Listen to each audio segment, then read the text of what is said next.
dalam rapat dengar pendapat umum Komisi 3 DPR RI dengan Komite TPPU pada Rabu kemarin. Latar belakang diungkapkannya transaksi janggal senilai 349 triliun rupiah di lingkungan Kementerian Keuangan dipertanyakan oleh sejumlah anggota Komisi 3 DPR RI. Menjawab hal tersebut, Menko Polhukam RI selaku Ketua Komite TPPU, Mahfud MD, menceritakan obrolannya dengan Presiden Joko Widodo dalam sebuah penerbangan. Dalam rapat, Mahfud MD juga membantah anggota DPR RI yang meragukan data transaksi keuangan janggal yang disampaikan PPATK dan Menteri Keuangan Sri Mulyani. Mahfud juga menceritakan sukses story Komite TPPU dalam berbagai kasus selama ia menjabat sebagai ketua selama ini. Informasi selengkapnya kita telah tersambung dengan rekan wartawan Tribunnews, Gita Irawan. Terima kasih rekan Sarah. Selamat siang Tribuners. Ya, bisa saya sampaikan pada kemarin digelar rapat dengar pendapat umum antara Komisi 3 DPR RI dengan Komite TPPU yang diketuai Menko Polhukam RI Mahfud MD selaku Ketua ex officio. Rapat tersebut sendiri berlangsung sejak pukul 15.00, kemudian diskors pada pukul 17.00 dan dilanjutkan kembali pada pukul 19.00 dan berakhir sekira pukul 23.00.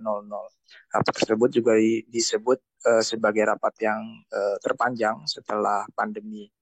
Dalam rapat tersebut memang sejumlah anggota DPR mempertanyakan latar belakang mengapa transaksi tersebut diungkapkan oleh Menko Polhukam RI Mahfud MD. Transaksi yang mencurigakan tersebut diungkapkan oleh Mahfud MD.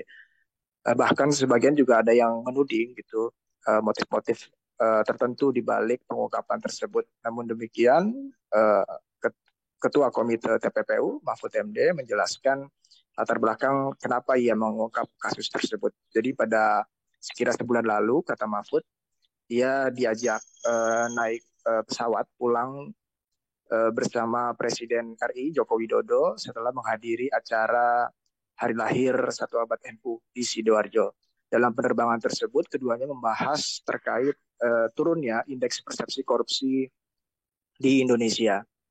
Dalam penerbangan tersebut, diskusi tersebut, kata Mahfud, Presiden Jokowi agak marah terkait dengan turunnya indeks persepsi korupsi Indonesia yang cukup signifikan tersebut. Setelah itu Mahfud menyampaikan laporan kepada Presiden bahwa dia telah memanggil Transparansi Internasional Indonesia dan juga dari Litbang Kompas untuk mengetahui lebih jauh apa yang menyebabkan turunnya indeks persepsi korupsi Indonesia tersebut sebanyak 4 poin. Dari diskusi tersebut kemudian ditemukan bahwa beberapa hal atau beberapa faktor yang menyebabkan turunnya indeks persepsi korupsi Indonesia. Namun demikian yang paling besar dampaknya menurut Mahfud dalam dari diskusi tersebut adalah korupsi di pajak dan juga di bea cukai, di sektor pajak dan juga di sektor bea cukai. Oleh karena itu Mahfud kemudian menyampaikan hal tersebut ke Presiden dan muncullah kasus terkait dengan penganiayaan oleh anak pejabat pajak Rafael Alun Trisambodo yang kemudian selanjutnya ditemukan profil yang janggal, profil harta kekayaan yang janggal dari Rafael Alun Trisambodo yang merupakan pejabat pajak, dan Mahfud kemudian memerintahkan PPATK untuk terus menelisik kejanggalan profil kekayaan tersebut.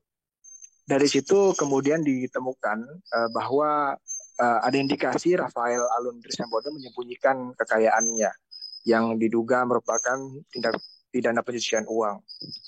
Dari situ kemudian Mahfud meminta untuk lebih jauh PPATK menelisik terkait dengan transaksi yang janggal lain di lingkungan Kementerian Keuangan tersebut.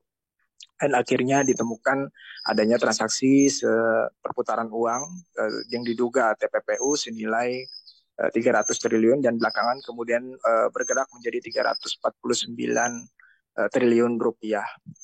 Kemudian Mahfud juga dalam rapat tersebut membantah keraguan dari anggota DPR yang mempertanyakan adanya perbedaan data antara PPATK dan juga Kementerian Keuangan. Namun menurut Mahfud menegaskan tidak ada perbedaan data. Yang ada hanya perbedaan penafsiran. Karena menurut Mahfud, Menteri Keuangan menafsirkannya secara parsial yang hanya di lingkungan pegawai Kementerian Keuangan saja. Padahal transaksi tersebut juga menyangkut di pihak luar atau di luar dari pihak kementerian tersebut. Sehingga terdapat perbedaan penafsiran data. Kemudian Mahfud juga sempat menceritakan sukses story dari komite TPPU yang dipimpinnya selama kurang lebih 3 tahun ini, bahwa dari sejumlah kasus TPPU yang telah ditangani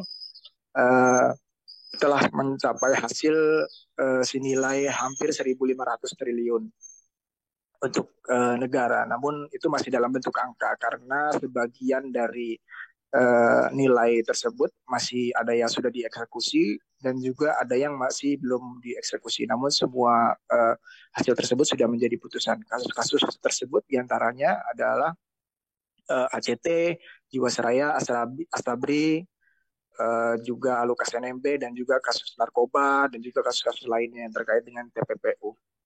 Demikian laporan yang bisa saya sampaikan. Rekan Sarah kembali ke studio. Baik, terima kasih rekan kita Irawan dari Tribun News atas laporan Anda. Selamat kembali bertugas. Terima kasih sudah nonton. Jangan lupa like, subscribe, dan share ya.